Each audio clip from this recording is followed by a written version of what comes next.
salam dunia satu keluarga. Perkenalkan, saya Karisma Austin Makaba, SEMM, yang merupakan dosen dari Program Studi Manajemen Universitas Universal. Pada hari ini saya akan mempresentasikan mengenai satu RPS mata kuliah saya yang akan saya sampaikan kepada teman-teman sekalian, yaitu mata kuliah Manajemen Pemasaran dengan kode 1131.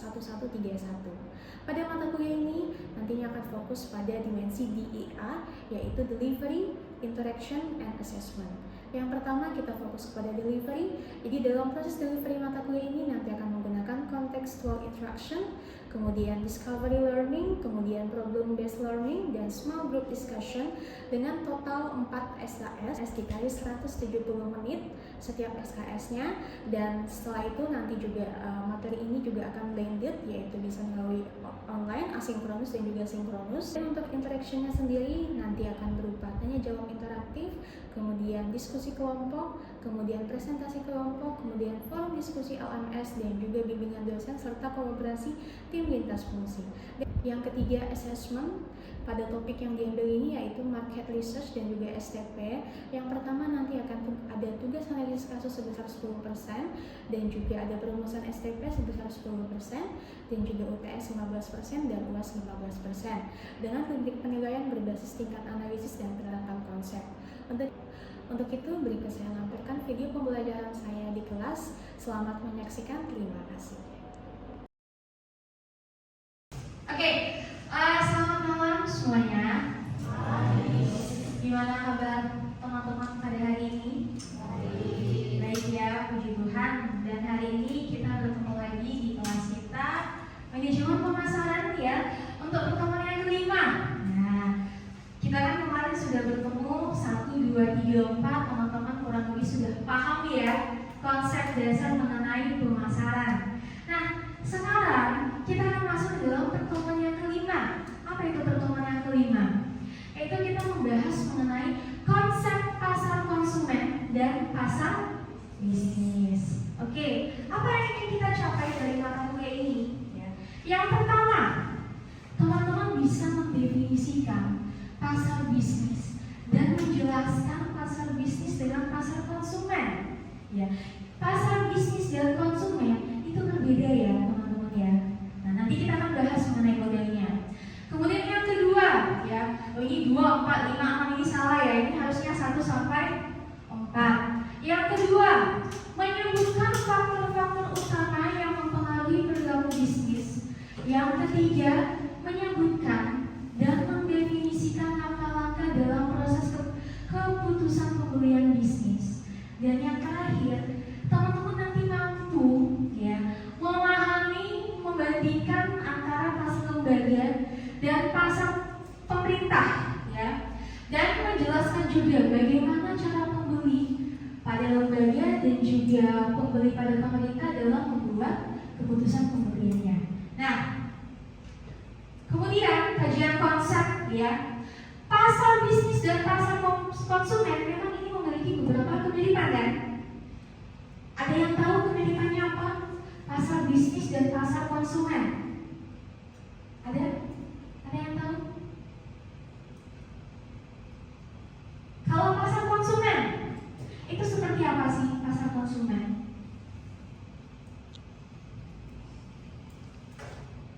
Nah, oke. Persamaan antara pasar bisnis dan pasar konsumen adalah sama-sama terjadi transaksi di dalamnya. Transaksi jual dan beli. Tapi tujuannya itu yang berbeda. Nah, nanti kita akan bahas menjadi lebih dalam ya. Nah, sebagai contoh, keduanya melibatkan orang-orang dalam pembelian dan membuat keputusan pembelian. Gitu. Jadi intinya di dalam itu terjadi pertukaran ya. Tetapi mereka juga memiliki banyak perbedaan yang saya bilang tadi. Tujuannya, perbedaan antara pasar konsumen dan pasar bisnis. Nah, ini nanti teman-teman boleh baca ya. Jadi perilaku pembeli bisnis ya itu berbeda dengan perilaku pembeli dalam pasar konsumen. Nah, balik lagi, tadi kan yang kesamaannya itu adalah transaksinya. Sama-sama tuh kegiatan transaksinya ada pertukaran antara barang dan jasa pembelian ya. Nah, apa yang teman-teman pahami tentang pasar konsumen? Silakan. Nanti kalau satu orang nanti misalkan kasih poin, ya. Ya. Silakan. Pasti membeli. Hah? Pasti membeli. Oke, jadi orang-orang di dalam itu pasti membeli. Oke, good. Yang lain? Ya, silakan. Pasar konsumen itu lebih ke harganya tuh ke rumah atau kamu atau saya atau keluarga atau gimana? Ya, betul. Oke, good. Bagus sekali. Ada lagi? Oke, jadi dua jawaban tersebut sangat benar ya. Jadi memang pasar konsumen itu ya orientasinya target itu kepada kita. Ya, kita nih sebagai konsumen. Tapi kalau pasar bisnis itu adalah targetnya perusahaan, organisasi. Ya, betul. Teman-teman tahu mungkin namanya model bisnis B2B. Apa itu B2B? Bisnis tuh, bisnis ya betul, ya kan? Kemudian B2C, business to customer, and C2B, customer to business, ya itu banyak. Kemudian ada juga B2G, business to government. Nah, itu adalah model bisnis. Kalau pasar konsumen, dia modelnya apa? Apakah B2B, B2C, C2B, B2C? Ya betul. Kalau pasar bisnis lebih banyak ke B2B ya, tapi tidak menutup kemungkinan juga ya B2 government ya. Jadi intinya orientasinya target pasar akhirnya itu adalah bukan kita sebagai pembeli terakhir, tapi mereka biasanya ke organisasi, pemerintah dan lain sebagainya. Dan teman-teman boleh lihat ya, perilaku pembeli bisnis di sini itu beraneka macam ya. Jadi ada yang memang membeli barang dan jasa untuk dijual kembali, gitu kan. Ada yang memang di dalamnya mereka beli bahan baku untuk diolah menjadi satu produk yang mereka gunakan atau jual kembali. Itu perbedaan. Kalau misalnya konsumen kan langsung ke pasar ya, langsung kita beli gitu. Nah, pasar bisnis jika dibandingkan dengan pasar konsumen, pasar bisnis biasanya mempunyai jumlah pembeli yang lebih sedikit tetapi kuantitinya lebih besar ya, yang terkonsentrasi secara geografis. Nah, ini yang teman-teman paham ya, biasanya ini kan ke pemerintahan. Sedikit aja nih orang yang beli, tapi mereka beli itu dalam kuantiti yang besar. Kalau di pemerintahan biasanya kan dalam bentuk tender ya. Ya, itu kan. Nah, itu adalah contoh bagaimana kita menjual di dalam pasar bisnis. Pasar bisnis itu terdiri dari organisasi perusahaan lain ya yang membutuhkan produk kita untuk dijual kembali ataupun diolah lagi sebagai tambahan bahan baku gitu ya. Kemudian nah, ini tadi ya contoh pasar bisnis sudah ya. Nah ini apa ini? Ini masuknya ke dalam bentuk pasar apa? Konsumen atau pasar bisnis? Konsumen. Oke, bagus sekali. Karena kita yang langsung membeli ya, supermarket ya. Oke, kalau ini gambarnya apa nih? B2B, business to business. Apa yang teman-teman lihat di sini? Supplier ketemu distributor. Iya, supplier ketemu dengan distributor ya. Nah, itu betul sekali. Nah, ini permintaan bisnis itu berbeda dengan permintaan konsumen pasar pada umumnya. Jadi kalau di bisnis itu ada 3 ya sifatnya. Yang pertama diturunkan. Ini berkaitan dengan jumlah permintaan. Ya. Orang baru akan memproduksi ketika ada permintaan. Itu bedanya sama konsumen sama bisnis. Mereka pesan dulu baru kita buat gitu. Kemudian yang kedua sebagian besar inelastis. Inelastis itu artinya apa? Elastis itu apa? Fleksibel. Kalau inelastis, kalau di dalam pemasaran, itu adalah dia tidak terpengaruh dengan berbagai perubahan. Contohnya harga.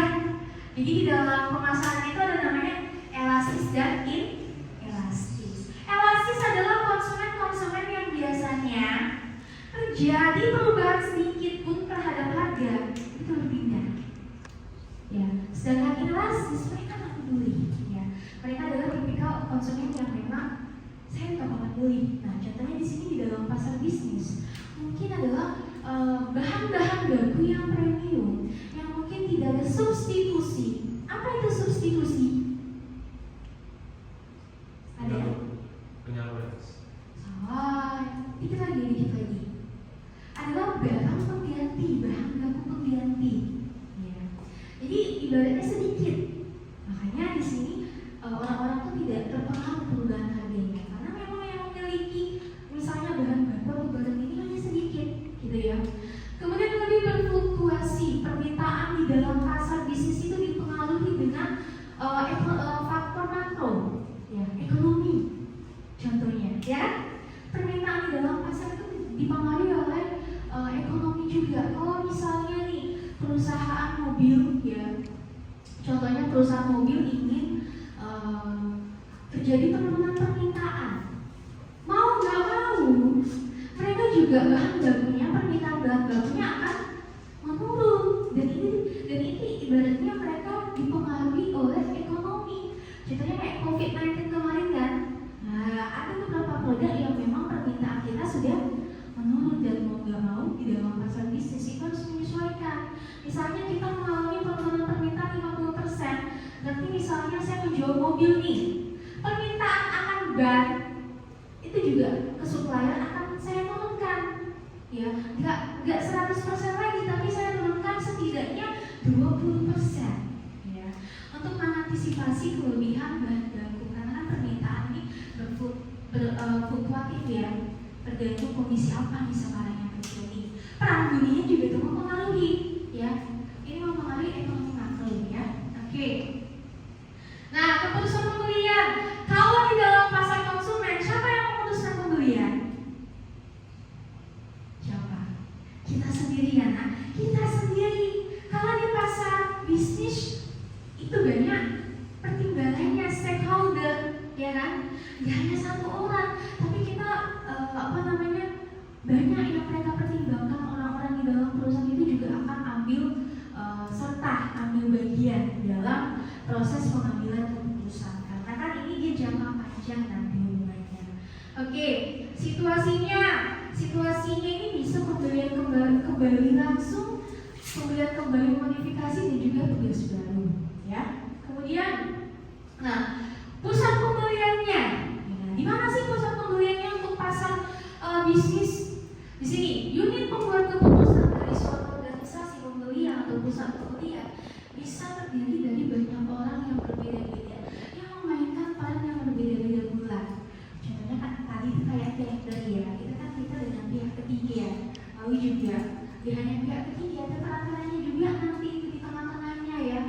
Siapa aja nih yang mau masuk nanti di dalam kegiatan tender kita, ya kan? Nah, disitulah pusat pembelian kita. Jadi tidak asal-asal aja kita pilih misalnya satu supplier, ya, tapi kita tentukan dulu yang mana yang sesuai dengan perusahaan kita, ya. Dan ini juga perilaku pembelian bisnis, ya. Teman-teman harus memahami, ya, siapa peserta utama pusat pembelian. Kemudian yang kedua, dalam keputusan apa mereka mempunyai pengaruh dan seberapa besar pengaruh mereka. Dan yang ketiga, kriteria evaluasi apa yang digunakan oleh masing-masing peserta, ya. Ini kita harus perhatikan di dalam pasar bisnis. Kalau pasar konsumen ini sudah akan jelaskan lebih dalam lagi, teman-teman sudah paham, ya. Tapi di sini kita lebih fokus ke dalam pasar bisnis. Nah, pasar bisnis itu dimulai dari 8 tahapan secara sistematis.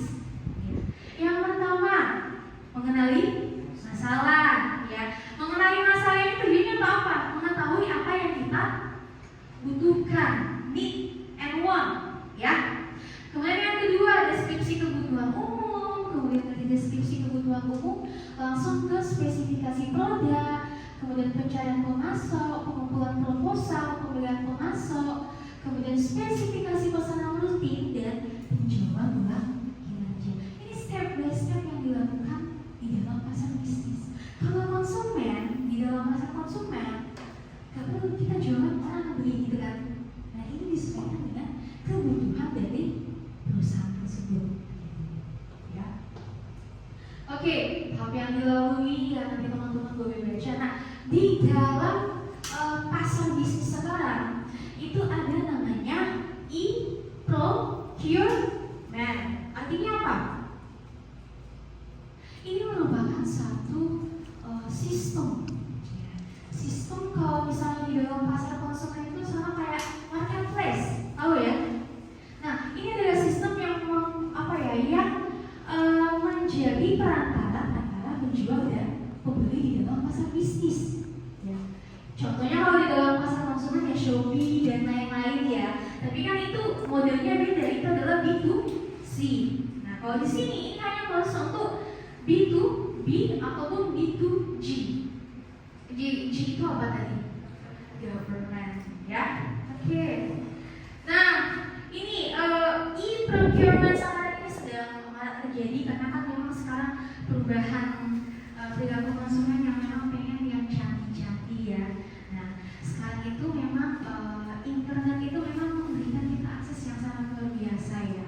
Kita bisa beradaptasi dengan banyak perubahan, dengan mendapatkan banyak ilmu baru. Nah, e-procurement ini ya, ini keuntungannya diantara lain memberikan akses terhadap pemasok baru kepada pembeli bisnis, mengurangi biaya pembelian, ya, mempercepat pemrosesan pesanan dan pengiriman. Tapi kekurangannya, ya, sistem ini juga bisa lama-lama menggerus hubungan pelanggan dan pemasok serta menciptakan mungkin masalah keamanan yang mungkin saja terjadi. Jadi kalau teman-teman lihat sama ya kayak marketplace ya. Tapi memang dia di sini untuk pemasok dan siapa? Pelanggannya, ya, sistemnya.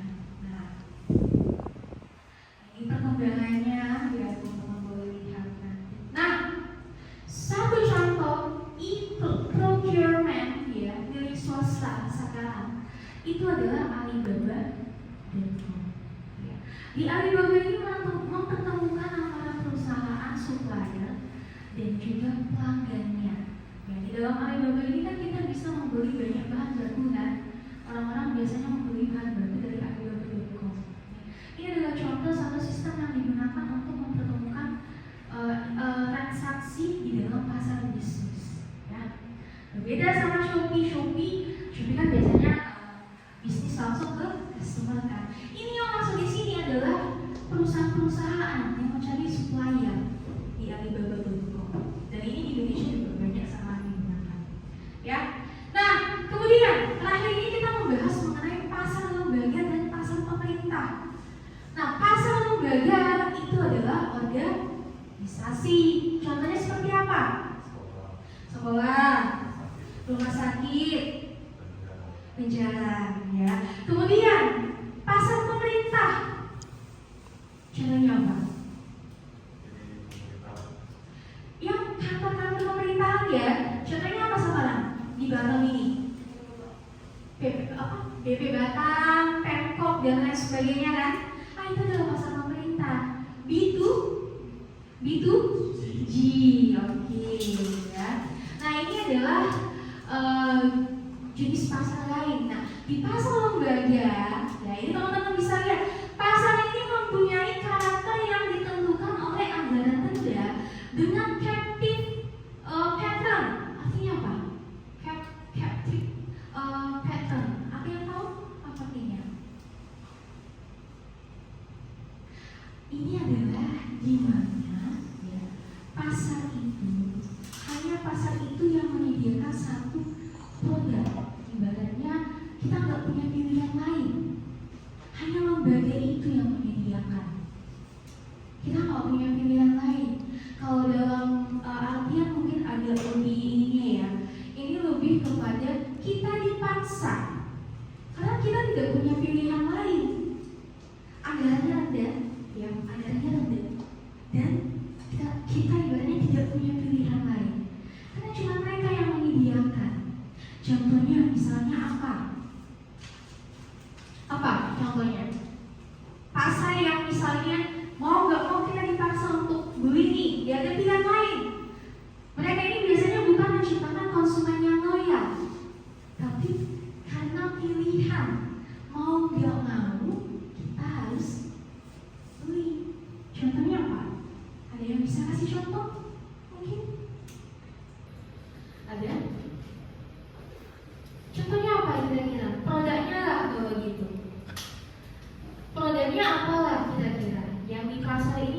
punya pilihan lain.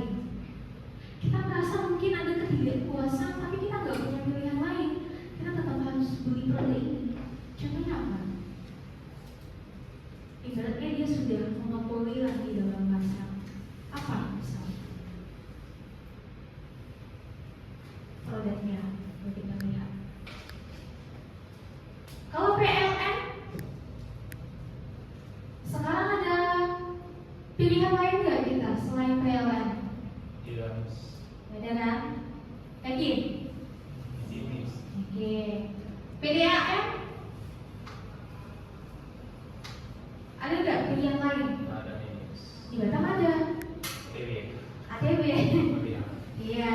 Jadi ibaratnya kan contohnya seperti itu ya, produk-produk yang kita nggak punya pilihan lain karena mereka memang sudah ada dan mereka yang mendominasi, tidak ada lagi substitusinya yang dan ini memang tidak menciptakan konsumen yang loyal, tapi mau nggak mau keterpaksaan biasanya ya. PLN kali kita marah-marah kan, wih mati lampu terus, tapi ujung-ujungnya kita tetap pakai kan. Kenapa? Yang nggak ada pengganti yang lain, itu yang paling efektif untuk saat ini. Tapi kita nggak tahu kedepannya nanti permintaan akan seperti apa, pertumbuhannya akan seperti apa, gitu ya. Jadi itu adalah perbedaan pasar pembeli dan pasar pemerintah ya. Kemudian juga untuk keputusan pembeliannya ya. Biasanya untuk pemerintah itu membeli produk dan jasa untuk pertahanan, kemudian pendidikan, kesejahteraan umum dan kebutuhan lainnya. Orientasinya adalah kepada masyarakat, gitu ya. Kemudian untuk praktek pembelian pemerintah sangat khusus dan sangat spesifik. Nah ini pemerintah itu biasanya pakai tender ya, pakai tender. Oh nanti kalian boleh masukkan proposal untuk ini kalian bisnis kalian masukkan ke pemerintah. Nanti akan ada proses seleksi. Nanti siapa yang menang tender tergantung yang sesuai dengan kebutuhan dari si perusahaan itu, ya, dari si pemerintah, pemerintah. Oke. Nah ini juga ya, pemerintah nanti ini beroperasi di bawah pengawasan Kongres dan banyak lembaga pemerhati swasta. Jadi memang tidak asal-asal ya, kita punya banyak stakeholder dan itu yang harus kita antisipasi. Mungkin ada yang tidak sesuai. Jadi sama pasar konsumen, kita mau beli udah langsung beli aja kan, tidak ada pertimbangan apapun. Kalau ini kan pertimbangannya satu negara ya, gitu. Nah oleh karena itu pembeli pemerintahan itu cenderung mensyaratkan lebih banyak administrasi ya. Mungkin teman-teman lihat kalau back tender itu ya, itu banyak persyaratannya, banyak yang harus mereka penuhi, entah mungkin dari portofolio dan lain sebagainya. Itu harus kita penuhi karena memang mereka itu ada peraturan yang tertulis dan itu harus kita penuhi. Ya asal-asal kalau kita kan mau beli air, langsung aja beli air kan di dalam pasar konsumen kan, nggak perlu ditanyain kamu tinggal di mana, kenapa kamu mau minum air ini. Nah nggak perlu, nggak ada yang seperti itu. Jadi ini adalah perbedaan antara pasar konsumen dan pasar bisnis. Mungkin secara kegiatannya mungkin lebih agak strict ya yang untuk pasar bisnis ya, karena kan memang di dalam ini perusahaan pemerintahan lembaga dan mereka masing-masing mempunyai peraturan ya. Oke. Dan mungkin kesimpulan dari materi ini ya, jadi teman-teman mungkin sudah bisa memahami bahwa konsumen dan pasar bisnis itu dua hal yang hampir sama, tapi aktivitas di dalam itu berbeda ya. Kalau kita menyusun kegiatan pemasaran dengan tujuan customer dengan pemerintah, sudah pasti akan berbeda strateginya. Sama nggak? Sama atau beda strategi yang kita gunakan? Pasti beda. Kita menyesuaikan. Oh ini customer nih dengan mungkin karakteristiknya sebagai berikut. Pemerintah kita lihat juga itu mereka berbeda ya. Jadi strategi pemasaran pun juga kita sesuaikan dengan pasar yang kita ingin tuju. Model bisnisnya seperti apa? Kalau B2B ya kita ke bisnis juga ke government, kita menyesuaikan strategi pemasaran kita. Tidak mungkin yang kayak kita buat konten tujuannya yang sekarang konten apa yang lagi viral sekarang di TikTok yang banyak teman-teman lihat.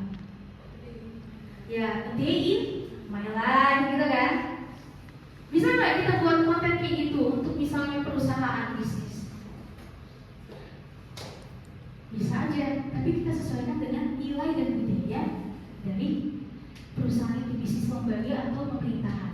Gitu. Berbeda sama customer. Kalau customer kan orang-orang tuh pengen yang lagi trending, ya kan? Tidak semua trending itu masuk sama kita di pemerintahan. Ya, kita punya peraturan yang berbeda. Oke? Nah, itu kesimpulan dari MIS. Kemudian untuk mengevaluasi, ya, apakah ini materinya teman-teman pahami, ya. MIS punya satu tugas terakhir, ya. Nih, tugasnya adalah jelaskan perbedaan mendasar antara pasar konsumen dan pasar bisnis. Apa perbedaannya aja? Perbedaannya dari yang MIS sudah sampaikan. Secara umum kan udah pasti tahu kan. Ayo, satu orang satu, silahkan. MIS kasih waktu 1 menit, silahkan. Kalau bisa dikasih contohnya juga bisa, ya. Silahkan. Ada? Satu orang satu.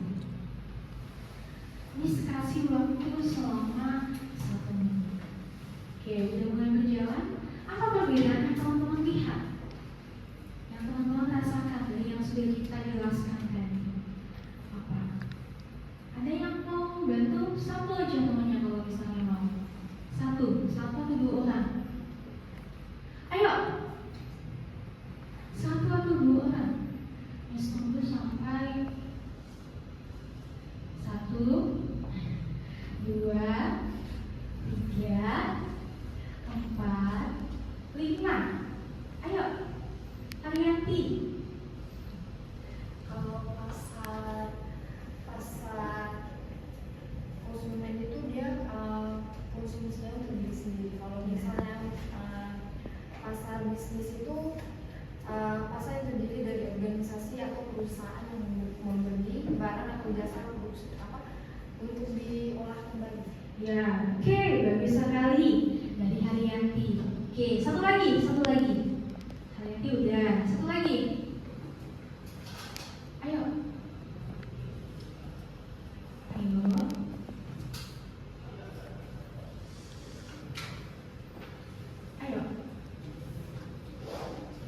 Mau? Siapa? Satu orang lagi. Klaus mungkin? Klaus, ada perbedaan antara perbedaan mendasar yang kamu pahami antara pasar konsumen dan pasar bisnis.